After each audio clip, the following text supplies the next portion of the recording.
What to do when Australian police stop your vehicle on the road, you're driving peacefully, humming your favorite song, and suddenly, red and blue lights flash behind you. Your heart skips a beat, and for a moment, you mentally scan through your entire driving history. Did I speed? Is my tail light out? Did I forget to pay a parking fine from 2 years ago?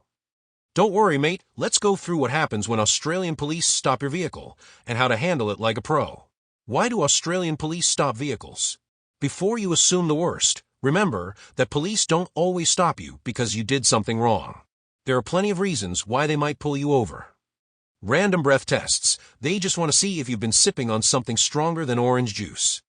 Speeding. If you've been enjoying the fast and furious lifestyle, their radar might have caught you. Reckless driving. If you've been swerving like you're avoiding potholes in an off-road adventure, expect a chat. Vehicle defects. Got a broken tail light, or a number plate hanging on for dear life. That could be the reason.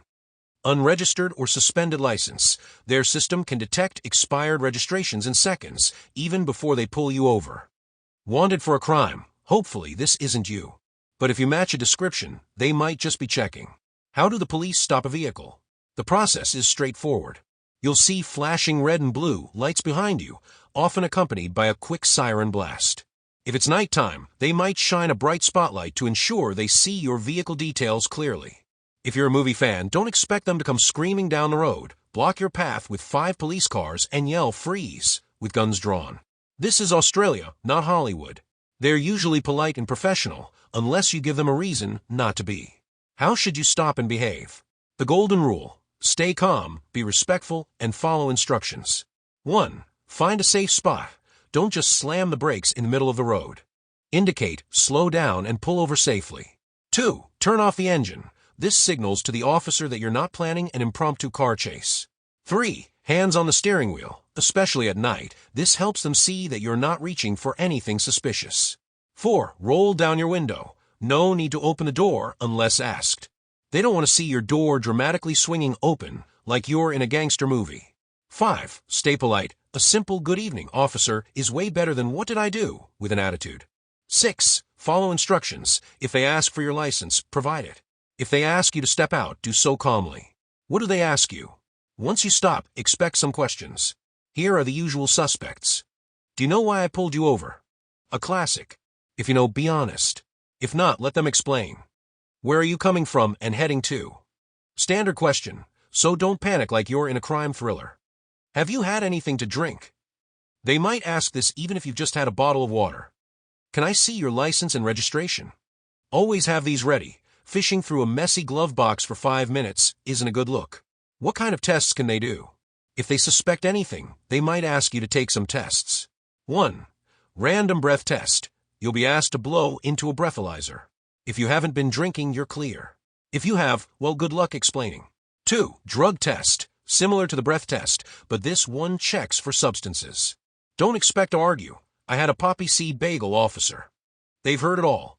3. Roadworthiness check. If your car looks like it belongs in a junkyard, they might inspect it. 4. License and registration check. If you're driving an unregistered car or have a suspended license, trouble is knocking. 5. Sobriety test. If they suspect you're intoxicated but the breath test is negative, they might ask you to walk in a straight line or touch your nose.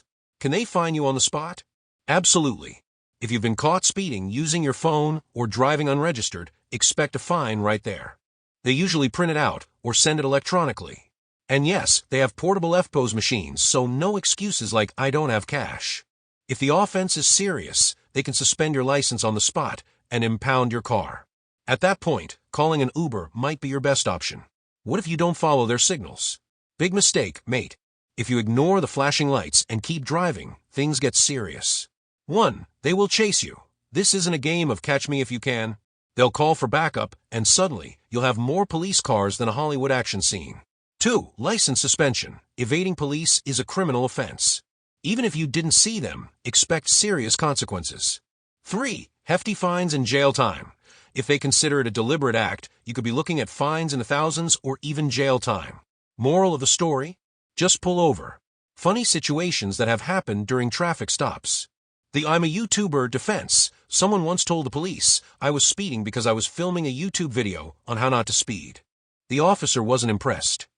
The The dog ate my license. A driver genuinely tried to argue that their dog had chewed up their license, so they couldn't show it. The car controls itself excuse. Someone in a Tesla told police they weren't speeding, it was the car. The officer still gave them a ticket, but probably laughed later.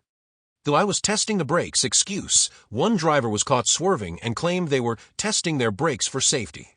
The officer just handed them a fine and walked off.